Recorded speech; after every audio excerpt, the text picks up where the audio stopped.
Pai, nós queremos receber da Tua Palavra.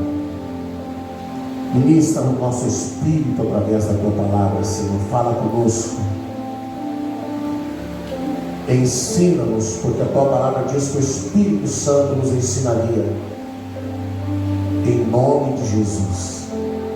Em nome de Jesus. Amém? Mateus 26, 42. Nós vamos começar por aqui. E nós vamos falar sobre a oração que todos devemos fazer. Mateus 26, 42.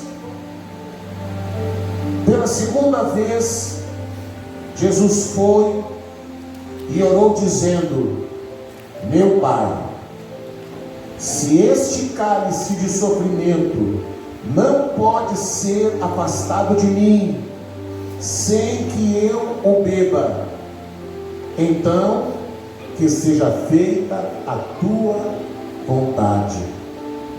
Meu Pai, se este cálice de sofrimento não pode ser afastado de mim, sem que eu o beba, então que seja feita a tua vontade. Nós vivemos um tempo, todo cristão moderno, ele acaba vivendo um tempo de uma vida muito corrida, uma vida muito cheia de decisões, onde as coisas acontecem muito rápido, as coisas acontecem muito ligeiro, e na maioria das vezes, o nosso estilo de vida nos leva a tomar decisões pela nossa intuição, ou então pela inclinação da nossa mente. Na grande maioria das vezes, não se ora para perguntar para Deus, não se busca uma direção de Deus, não se procura saber qual é a vontade de Deus nesta ou naquela situação. Então nós vamos decidindo as coisas pela nossa intuição. O problema é que a nossa intuição ou a inclinação da nossa mente nos leva a pensar que se as coisas têm um resultado positivo ou gera alguma vantagem ou gera algum lucro, então a nossa mente corrompida, a nossa mentalidade corrompida nos leva a crer que se está tendo um resultado positivo, se está gerando alguma vantagem ou lucro, nós somos levados a entender que é isso que Deus quer, que está sendo aprovado por Deus. E a gente já sabe que a pior coisa que pode acontecer para um cristão é ele encontrar resultados positivos em algo que Deus não quer. É ele se dar bem em alguma coisa que não é a vontade de Deus. Porque ele vai ser levado a pensar, ele vai ser levado a crer, a sua mente vai levá-lo, vai inclinar-se a pensar que Deus está aprovando. Porque na nossa mentalidade antiga, gospel, a nossa mentalidade era: se está dando lucro, se está dando certo, vamos dizer assim, é porque Deus quer. E às vezes, quando Deus nos leva por um caminho onde nem tudo é positivo e onde não há uma vantagem, onde não há um lucro, e ainda temos o problema de nós brasileiros, havia aquela lei, a lei de Gerson, né? Que Em tudo tem que se levar vantagem. Então a pessoa é levada a pensar que se ela não está tendo vantagem, se ela não está tendo algum ganho, que Deus não quer que ele esteja ali. E dentro dessa mentalidade nós vemos Jesus fazendo uma oração. E na oração de Jesus, ele fala algo que nenhum de nós provavelmente fala. Ele diz aqui: meu Pai, se este cálice de sofrimento não pode ser afastado de mim sem que eu o beba. Então, nessa nossa mentalidade, se nós tivermos que beber de um cálice de sofrimento, nós vamos achar que não é a vontade de Deus. Porque na nossa mentalidade, só é a vontade de Deus quando é algo bom, positivo, dá lucro, tem vantagem. E aparentemente, Jesus não tinha vantagem nenhuma em tomar do cálice do sofrimento, ou do cálice de dores, como diz a versão atualizada. Não, Jesus não teria vantagem nenhuma em ter bebido daquele cálice. Então o grande problema nosso hoje é a gente buscar qual é a vontade de Deus, buscar conhecer a vontade de Deus. E nós vamos ver, por exemplo, o que diz a palavra em Tiago. Tiago, capítulo 4, verso 13.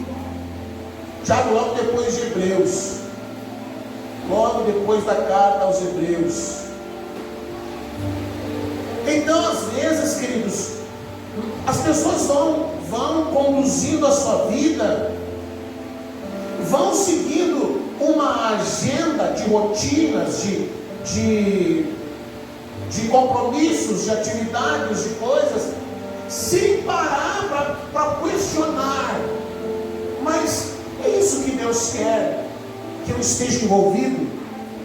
É nisso que Deus quer que eu gaste a minha energia, a minha força, a minha vitalidade?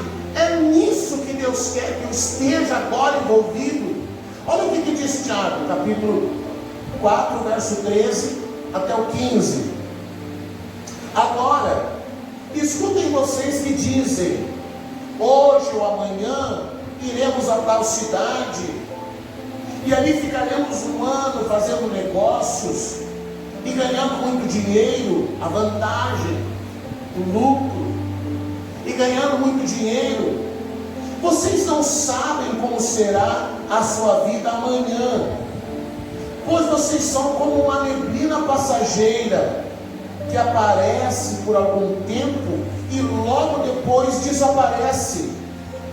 Aí ele traz um conselho: o que vocês deveriam dizer é isto: se Deus quiser, ou seja, se a vontade de Deus for esta, estaremos vivos e faremos isto ou aquilo.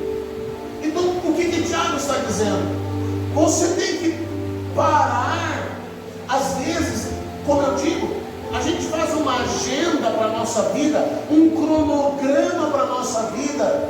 Eu vou fazer isso, eu vou fazer aquilo, eu vou fazer aquele outro, vou fazer aquele outro. E aí nós nos envolvemos nesse cronograma, mas nós não paramos para perguntar: afinal de contas, Deus quer que eu esteja envolvido nisso? Deus quer que eu gaste a minha vida nisso? É nisso que Deus quer que eu esteja envolvido agora? É para isso, ou é por isso que Deus quer que eu corra nesse momento, ou não? Vamos ver o que mais diz a palavra. João capítulo 4, João 4, 34. Evangelho de João, capítulo 4, verso 34. Então nós precisamos adotar um estilo de vida onde a gente precisa orar, buscar uma direção de Deus sobre qual seja a vontade de Deus para a nossa vida. João 4,34, qual era o critério que Jesus adotava? João 4,34, a minha comida, disse Jesus, é fazer a vontade daquele que me enviou e terminar o trabalho que ele me deu para fazer.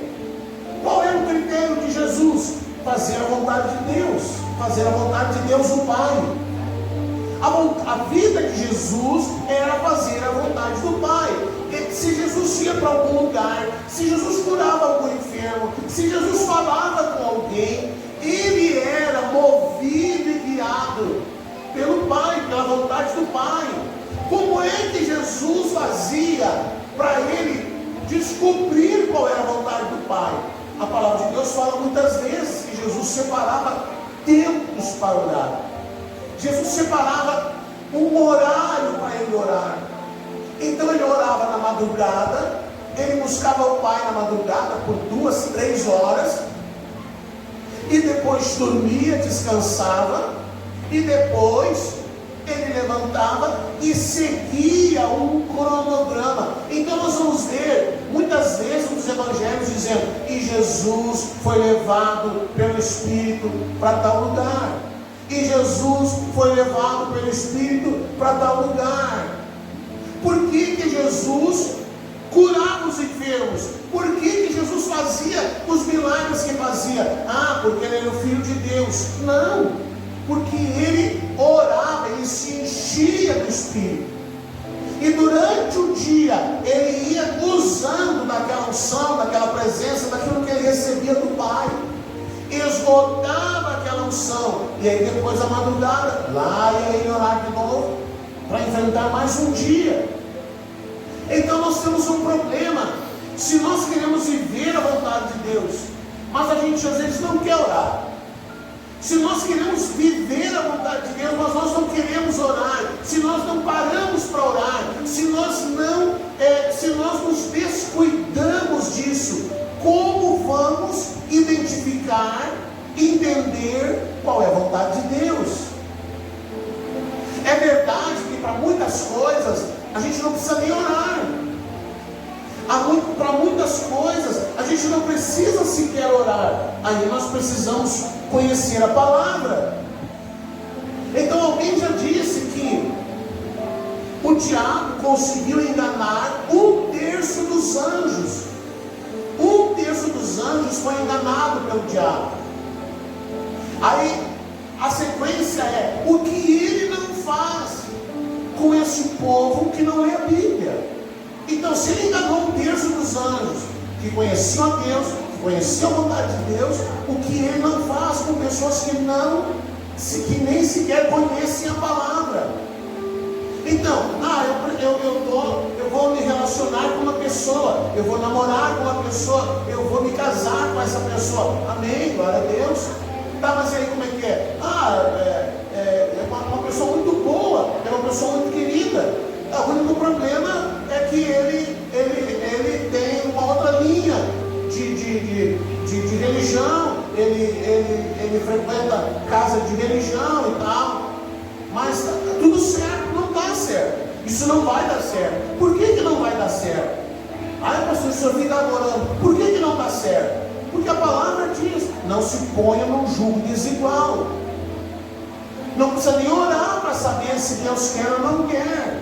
Você está se pondo num jugo desigual. Isso mais cedo ou mais tarde vai dar problema.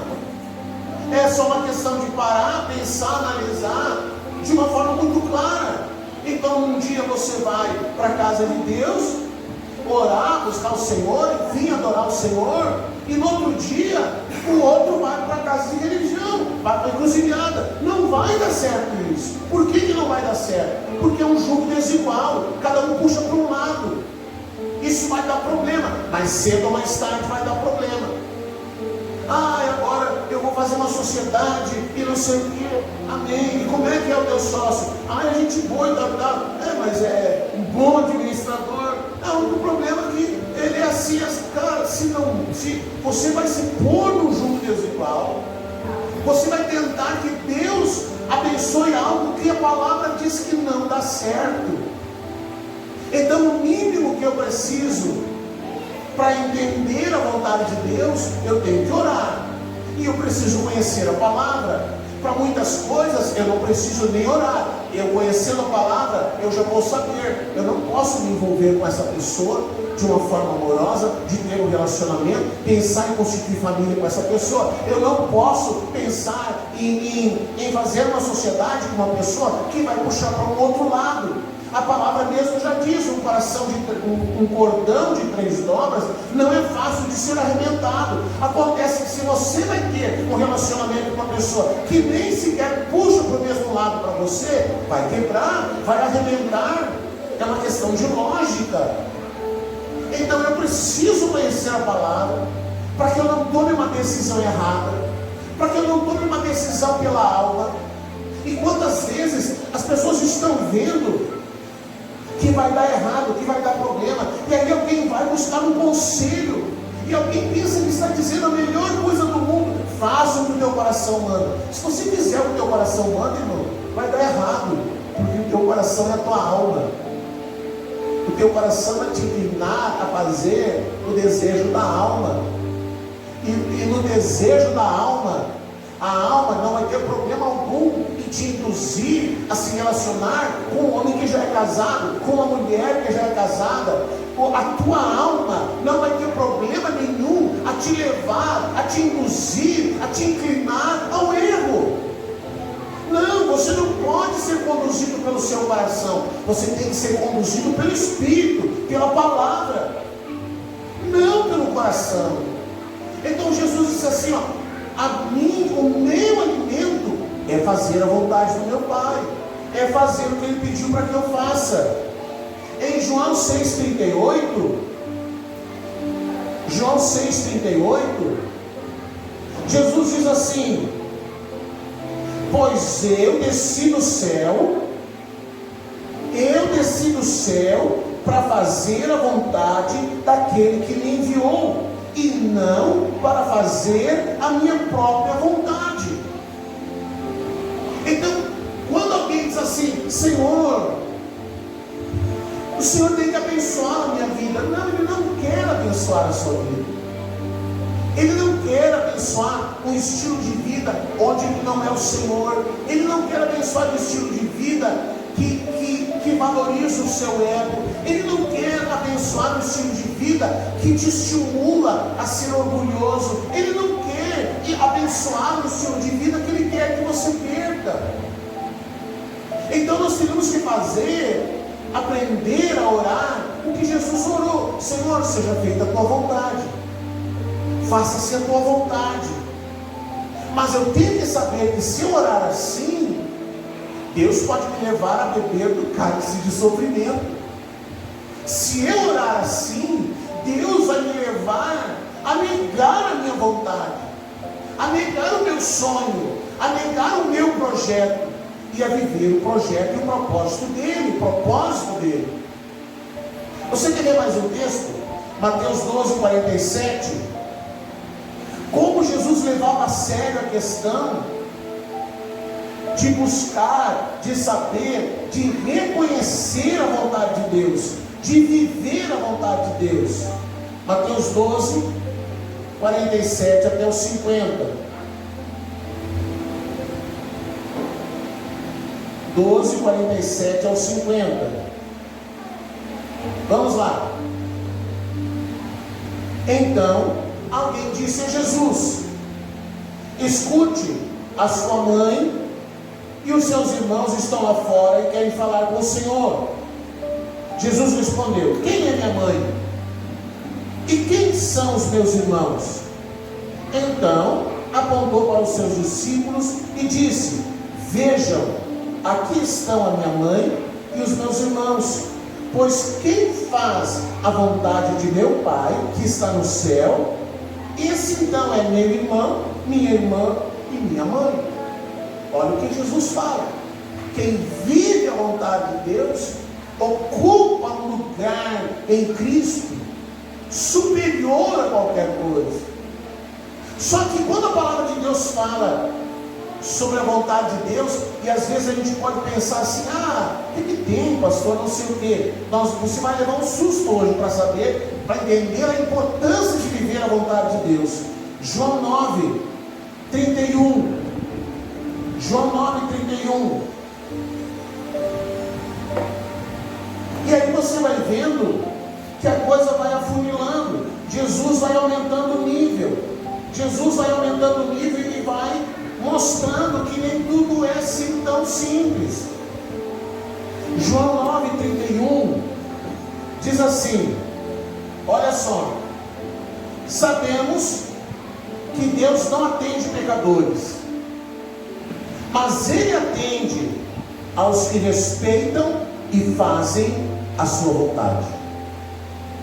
Deus não ouve a pecadores, mas Ele atende, ou seja, se eu vivo, se eu conheço e pratico a vontade de Deus, Ele vai ouvir as minhas orações, porque as minhas orações não serão orações egoístas, as minhas orações não serão orações carnais.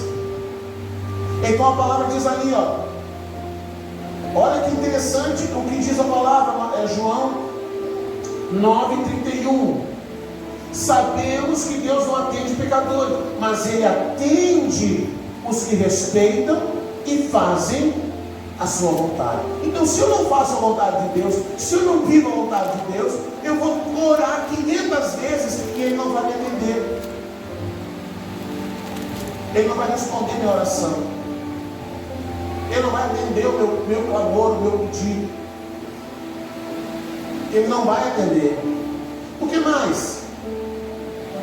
Agora, conhecer e viver a vontade de Deus não só vai afetar a nossa vida agora, aqui, nesse momento, como vai afetar na próxima era.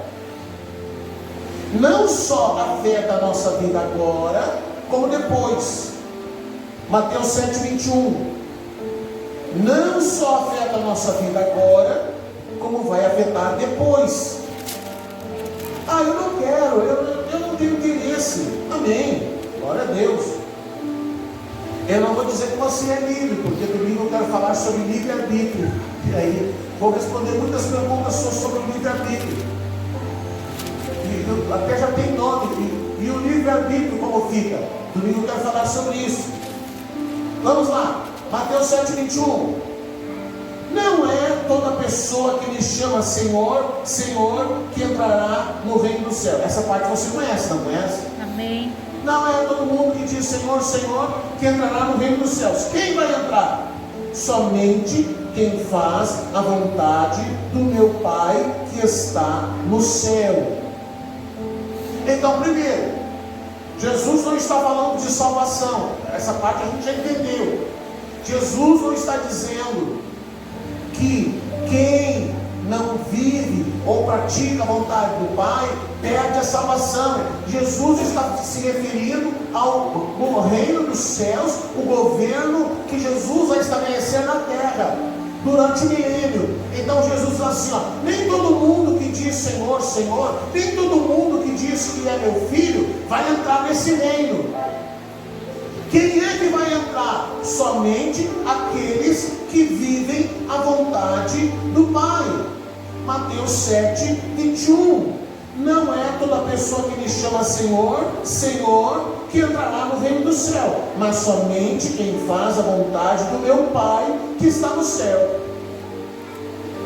Sabe que a gente vê Jesus comentando sobre esse reino milenar, e as pessoas pensam assim, todo mundo vai chegar lá, vai fazer fila, e aí vai ter, sei lá, um monte de anjo com coroinha, e dando uma coroinha para todo mundo vai ganhar coroa, todo mundo vai ganhar, mas menor, mas maior, mas todo mundo vai ganhar, e aí vão festejar, e vão comemorar, e pronto. Mas não é bem assim, e a palavra diz que não é bem assim, porque se você olhar a imensidão, os milhões de cristãos que temos no nosso Brasil, e aí se você botar numa peneira chamada vontade de Deus, Quantos vivem a vontade de Deus? E aí você vai ver que vai ficar uma quantidade mínima. E é por isso que quando Jesus fala de quem vai governar com ele no milênio, ele diz, vou ter que dar 10 cidades para um, vou ter que dar 5 cidades para outro. Para que Jesus vai dar 10 cidades? Se são milhões só no Brasil. Porque desses milhões, muito poucos vão entrar realmente no seu reino. Mas não fica por aí. Piora mais. Piora mais. E eu vou encerrar com esse texto. Lucas 12, 47 e 48.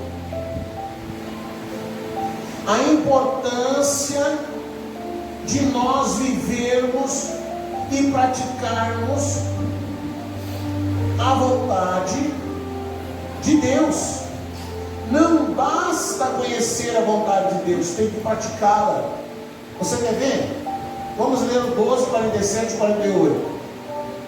Jesus está falando de quando ele vier. Se eu começasse a ler antes ali, ele está falando sobre o empregado fiel e o empregado infiel. Ali no 46, então o patrão voltará no dia que o empregado menos espera, na hora em que ele não sabe. Ele está falando da volta de Jesus.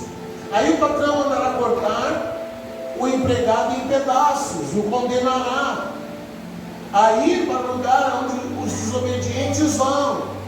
Aí ele vai, como é que Jesus vai tratar os seus filhos? Qual vai ser o critério de Jesus? Quem viveu e quem não viveu a sua vontade. Então o que ele diz lá? Essa aí é para ficar muito preocupado. Diz assim, o empregado que sabe qual é a vontade do patrão, mas não se prepara, não faz o que ele quer. Ou seja, não adianta apenas conhecer a vontade de Deus. Não adianta apenas conhecer a vontade de Deus. Não adianta eu e você sabermos o que Deus quer que a gente faça.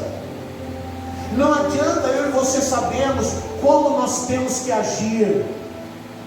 Em qualquer área da nossa vida, a gente sabe, por exemplo, todos nós sabemos que Deus quer que a gente perdoe.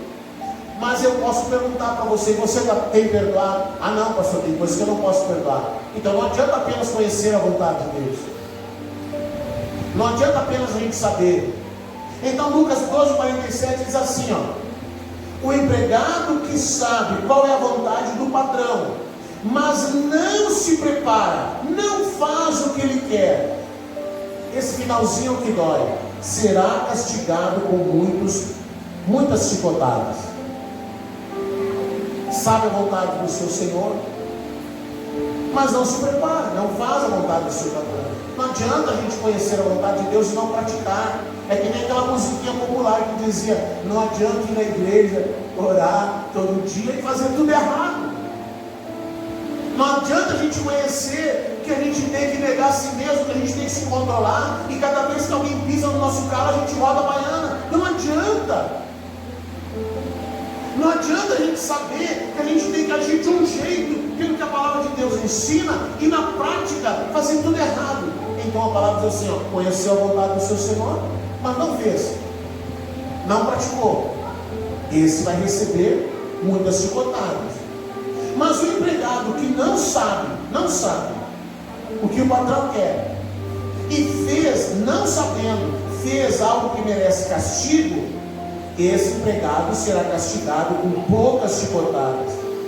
Assim será pedido muito de quem recebe muito, e daquele a quem muito é dado, muito mais será pedido.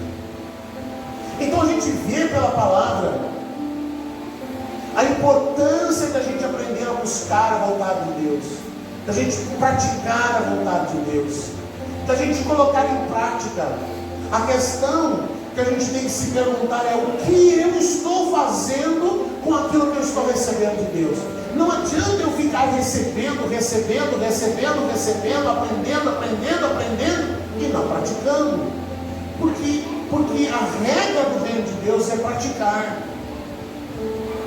A palavra de Deus assim, não adianta você dizer que tem fé, mas não tem obras. Me mostre, que eu vou mostrar pelas minhas obras a minha fé. As obras são coisas que nós praticamos. Então, diante de Deus, com todo o coração, você tem que conhecer a vontade de Deus, mas você tem que também praticar a vontade de Deus.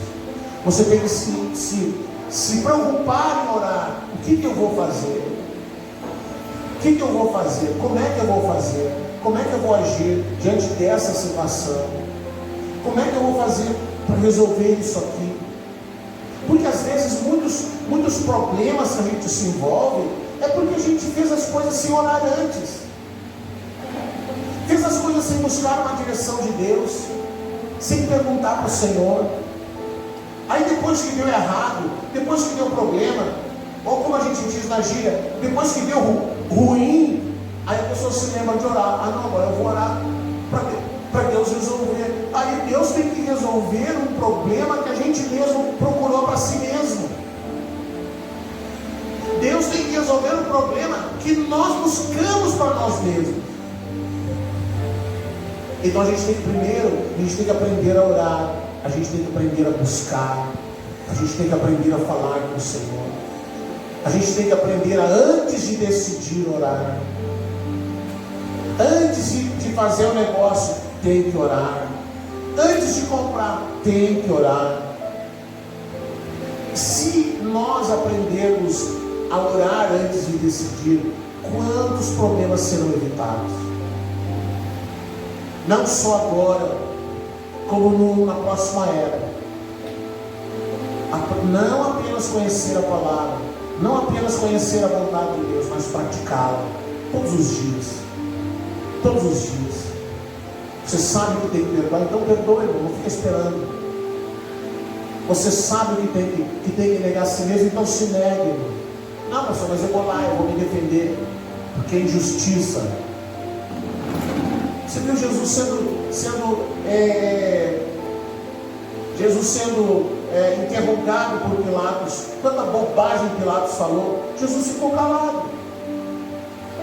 Ele só respondeu quando Pilatos disse para ele: você sabe que eu tenho poder de te livrar disso aqui. Jesus disse: você tem poder porque meu Pai te deu. Foi a única coisa que Jesus falou. Mas quantas vezes a gente quer tirar a cara, a gente quer ir lá, não, eu vou lá, eu vou esclarecer. Não é que esclarecer, irmão, vai orar. Fica quieto. Não, mas eu não suporto porque eu não tenho sangue de barata. Não, você tem sangue de gente, mas você tem que aprender a negar a si mesmo. Não, mas eu não quero. Amém? Não adianta conhecer a palavra e não praticar, e não viver. Fazer tudo errado. Viver pela própria vontade. Vamos orar? Vamos pedir ao Senhor nessa noite que a gente possa priorizar essas duas práticas de Jesus: orar e conhecer a palavra. Se conhecermos a palavra, para muitas coisas nós nem vamos orar, porque a palavra responde. Mas existem outras coisas que nós não apenas temos que conhecer a palavra, mas também temos que orar. Senhor, é isso que o Senhor quer? Se Deus fala e você não entende, você não consegue discernir, então que você faça como Gideão. Gideão, ele não tinha muitas convicções, então ele fazia os testes com Deus. Eu vou colocar uma lama fora, Senhor. Se ela amanhecer molhada e a terra seca, eu vou saber que é essa a tua vontade. Ah, Senhor, eu vou fazer mais um teste, eu vou deixar de novo a lama fora. Se ela amanhecer seca e a terra molhada, eu vou saber que é a tua vontade. Então, se você não entende quando Deus te fala, faça testes, coloque testes, mas não faça assim: ó, eu vou colocar uma lã lá fora, Senhor, eu quero saber se eu tenho que fazer isso aqui, eu vou colocar essa lã lá fora, e aí você faz um teste com Deus, e Deus responde o seu teste, e Deus responde o teste de uma forma negativa, e você diz: mas quem sabe Deus não entendeu, e aí você estica, para que a vontade de Deus seja a que você quer. Entendeu? Se você disser, Senhor, se o Senhor quer, então aconteça tal coisa, e aí Deus não faz acontecer, mas mesmo assim você vai. Então que você ouça, que você tenha sensibilidade para escolher e para decidir conforme a direção do Senhor. Amém? Vamos orar? Vamos chegar aqui à frente, vamos orar juntos, vamos chegar diante do Senhor. Como a gente precisa aprender, como a gente precisa chegar diante do Senhor.